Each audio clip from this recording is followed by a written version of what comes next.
Fala pessoal, bom dia. Vamos lá para mais um giro de mercado. Hoje, segunda-feira, dia 15 de julho, né? A semana começando aí, a gente vai fazer, como todo início de semana, a gente vai olhar o que aconteceu na semana passada e o que a gente vai ter que ficar de olho para essa semana, né? Foi uma semana bem agitada, aonde nós tivemos fala do Jeremy Powell lá no Congresso norte-americano. Então, o Powell falou com o Senado, falou com a Câmara e deu boas notícias, né, em relação à questão dos próximos passos do Federal Reserve, que é o Banco Central norte-americano, certo? E nós tivemos também lá nos Estados Unidos, antes do final de semana, que depois eu vou falar um pouco mais sobre o que aconteceu no final de semana, nós tivemos ali o CPI norte-americano mostrando uma deflação. O PPI, que é o índice de inflação ao produtor, ele acabou não tendo o mesmo comportamento do CPI, né, que é a inflação ao consumidor. Mas isso trouxe boas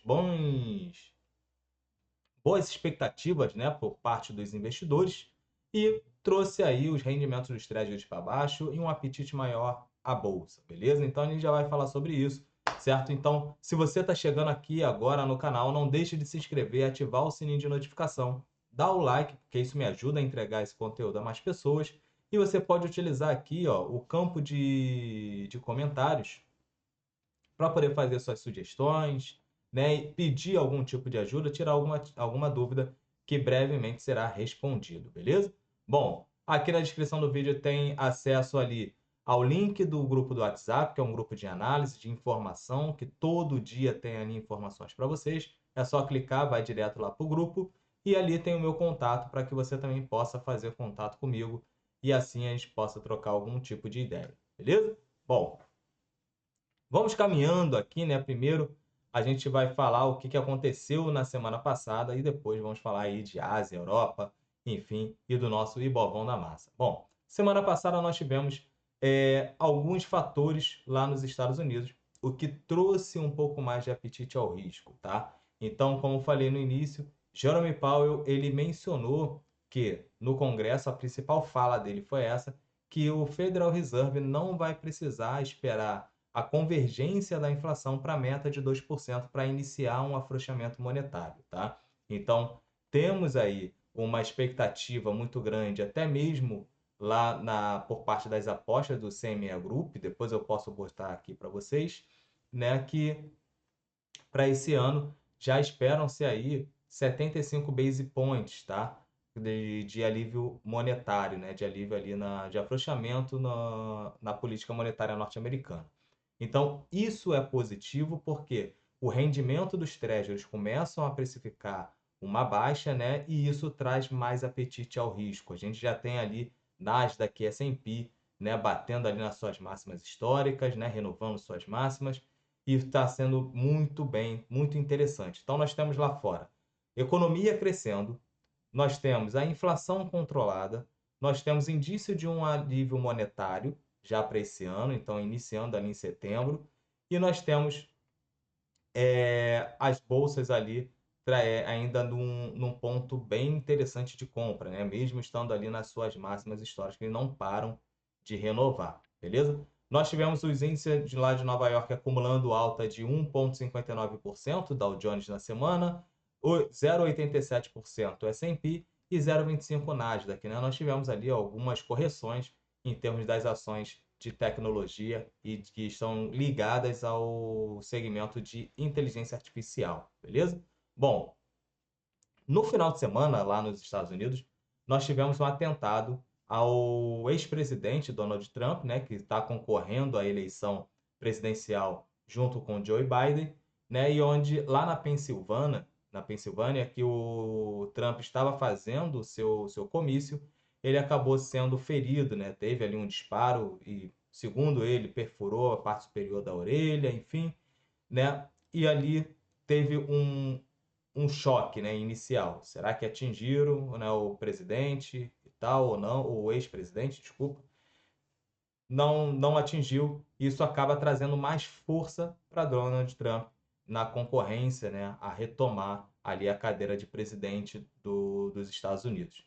Tá? Então, isso provavelmente vai impactar nos mercados hoje, tá? Porque isso aconteceu com o mercado fechado. Agora, imagina isso acontecendo com o mercado aberto, né? Ali, ó, uma volatilidade. Foi basicamente a mesma coisa que aconteceu com o Bolsonaro, né? Na época da facada. Então, isso acaba trazendo mais força para o candidato, né? E pode trazer movimentações para o mercado. Até porque a expectativa maior do mercado é que Donald Trump ele venha a ser eleito novamente. Só que Donald Trump sendo eleito, nós temos ali aquela briga, né, aquela tensão sino-americana entre Estados Unidos e China que podem vir a se agravar um pouco mais, tá? Então, vamos aguardar o desenrolar dessa história, beleza? Bom, antes de falar aqui do nosso Bovão da Massa, vou trazer para vocês, deixa eu só colocar na telinha aqui para vocês, né, como é que ficaram as bolsas aqui. Bom, lá nos Estados Unidos, né, os futuros norte-americanos, né, a bolsa de futuros já está aberta, né, porque e precificando uma abertura em alta, né, totalmente em alta, isso já é influência do que aconteceu no final de semana, tá? Então aí o mercado respondendo. Bom, nós temos aqui, vamos direto para a Ásia e Oceania. Ásia e Oceania trabalhando sem uma direção única. Nós tivemos aí o PIB da China, né, vindo com um crescimento abaixo do esperado. Então nós tivemos ali uma expansão anual de 4,7% e abaixo da projeção, que era uma alta de 5,1%, tá?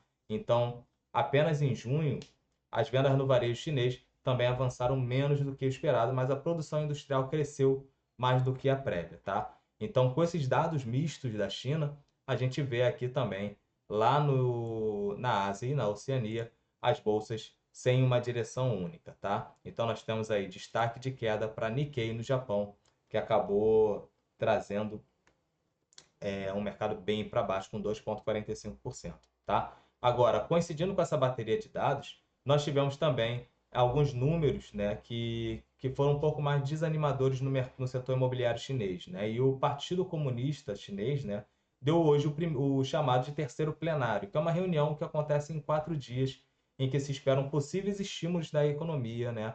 E vão ver ali quais são os sinais da política que vai ser implementada lá na segunda maior economia do mundo, tá? Lembrando que esse problema no cenário, no setor imobiliário, isso acaba trazendo uma preocupação muito grande para os investidores, beleza? Olhando a Europa está majoritariamente no campo negativo, tem ali, né, apesar de ter os investidores digerindo o atentado ao ex-presidente Donald Trump lá nos Estados Unidos, nós temos expectativa para essa semana de política monetária pelo BCE, que é o Banco Central Europeu. Então, é natural ter mais cautela. Só que, junto a isso, nós temos os dados corporativos que vêm sendo lançados, tá? E os dados corporativos não estão muito animadores. Isso fez com que as bolsas viessem um pouco mais para baixo lá na Europa, tá? Então, vamos aguardar que na quinta-feira tem o Banco Central Europeu mandando aí a sua política monetária. A expectativa é de manter as taxas de juros inalteradas, apesar de, no mês passado, né, no início, o Banco Central Europeu já iniciou seu círculo de corte, tá? Bom, vamos olhar agora as commodities.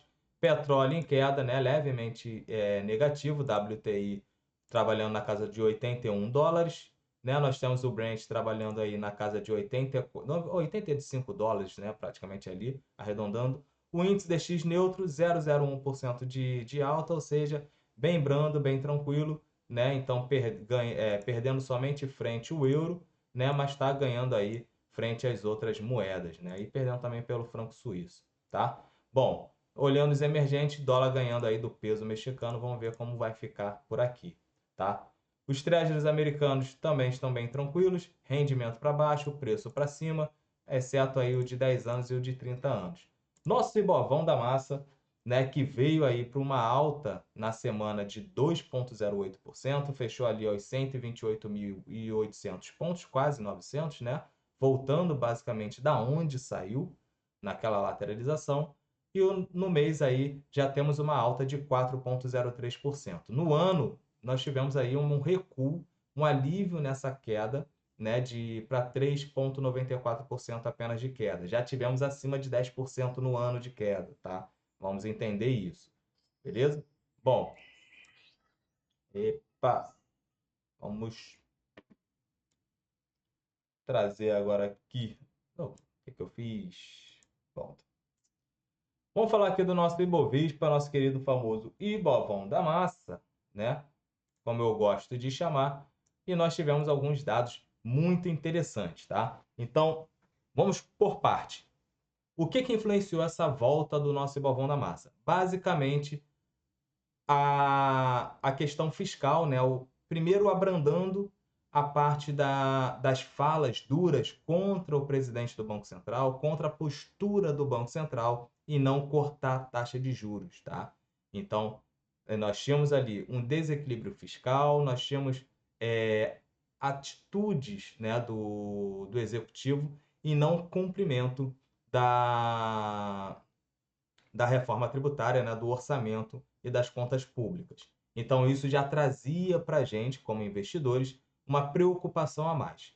Com as falas do executivo contra o presidente do Banco Central e também sobre a questão, mostrando, na verdade, um desequilíbrio, né, atitudes que voltariam para um desequilíbrio, levariam a gente para um desequilíbrio fiscal, isso trouxe para a gente, né, uma expectativa, na verdade, é um pensamento, né, de proteção, beleza? Por quê? Nós tínhamos ali o risco, a percepção de risco no país subindo. Então, nós vimos essa movimentação aqui, ó, de queda forte, perdendo aquele caixote que nós tínhamos aqui nessa lateralização, né, que vinha desde o início do ano até ali o mês de maio, né, que era na nossa preocupação, né, uma indecisão, na verdade, e acabou perdendo ali os 125 mil pontos, chegando ali até os 119 mil pontos, né, o mercado. Tanto é que eu não considerei a perda dos 120 mil pontos aqui, já tinha mencionado para vocês lá atrás, sobre isso não vou considerar,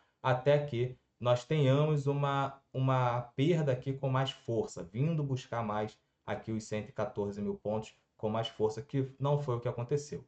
Depois disso, nós tivemos um alívio nas falas, teve ali o dólar subiu, né? Enfim, nós tínhamos ali o presidente Lula junto com Haddad conversaram e começaram a trazer mais expectativa, mais notícias boas em relação à responsabilidade fiscal, mais compromisso com isso. Então, já começou o mercado a voltar novamente e está voltando da onde veio, tá? Porque o caixote era dos 130 mil pontos aos 125 mil. Estamos ali aos 128 mil.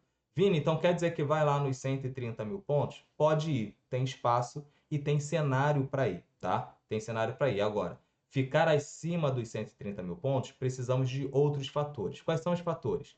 Redução da taxa de juros norte-americana, que já é o que está sinalizando para a gente. Nós temos aqui uma expectativa sobre aquele aval que o presidente Lula mencionou de 25 bilhões, né, quase 26 bilhões de corte para o orçamento de 2025. Isso também é uma outra atitude de responsabilidade fiscal. Então, isso pode trazer cenário para ficarmos acima dos 130 mil pontos, beleza? E um outro fator que nós temos é abrandar o ruído político que se instaura no Brasil há 300 anos. Né? Vamos botar assim, desde que Brasil é Brasil, a gente sofre com ruídos aí políticos, briga pelo poder, beleza? Então, nós temos aqui alguns fatores que podem trazer a bolsa aqui para cima. O que poderíamos ter mais? Commodities. Se petróleo continuar subindo, trabalhando acima ali dos 85, né, o Brent, indo para casa dos 90, isso pode fomentar o setor petrolífero. Outro fator, minério de ferro. Se o setor imobiliário da China voltar a ter mais estímulo de minério de ferro subindo, nós poderemos ter as mineradoras para cima e com a inflação controlada e os Estados Unidos cortando taxa de juros, nós poderemos ter espaço para cortar a nossa Selic aqui também, o que poderia aumentar o nosso apetite ao risco e aí sim, bolsa para cima dos 130 mil pontos. São esses fatores que podem levar a bolsa lá para cima, beleza?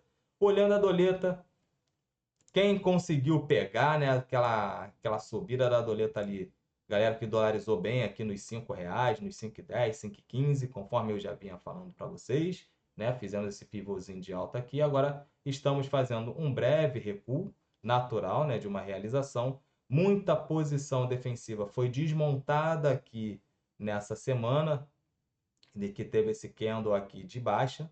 Então, muita posição defensiva foi desmontada, o que traz aí dólar para baixo. Os estrangeiros tendem a voltar um pouco mais forte agora para cá, para a nossa bolsa, o que pode fazer com que a doleta volte para onde estava ali na casa dos 110, dos 110 ao dos 5,10, dos 5,5, pode vir a buscar aqui. Porém, para buscar tem que perder essa região dos 5,30, beleza? Perdendo a região dos 5,30, vem buscar os R$ 5 novamente. Agora, se não perder, a gente pode ter aí o câmbio ainda descansando dentro desse range aqui dos 5,30 aos 5,40. Beleza? Bom, vamos direto agora para a agenda, né? Nós temos aqui a agenda de hoje, da semana, né? Que a gente sempre olha.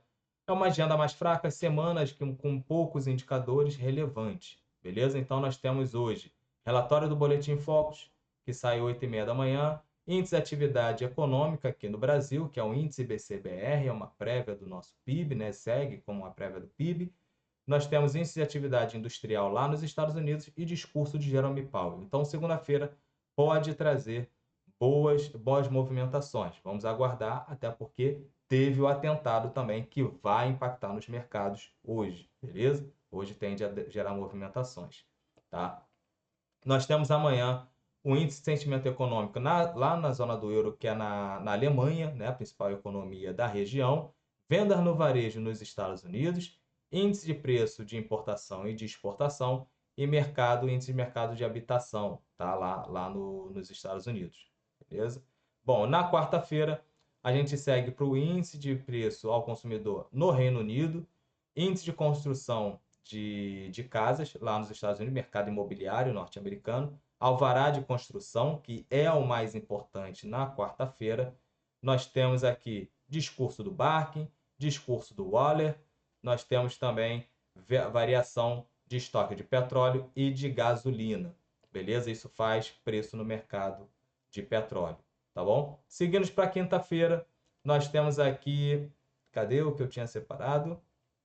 Aqui, taxa de desocupação, né, no Reino Unido, ou seja, mercado de trabalho, decisão sobre a política monetária do BCE. Aqui pode gerar movimentação também. Pedidos iniciais de seguro-desemprego, que a gente está falando de mercado de trabalho norte-americano, que sai na quinta-feira, toda quinta-feira sai.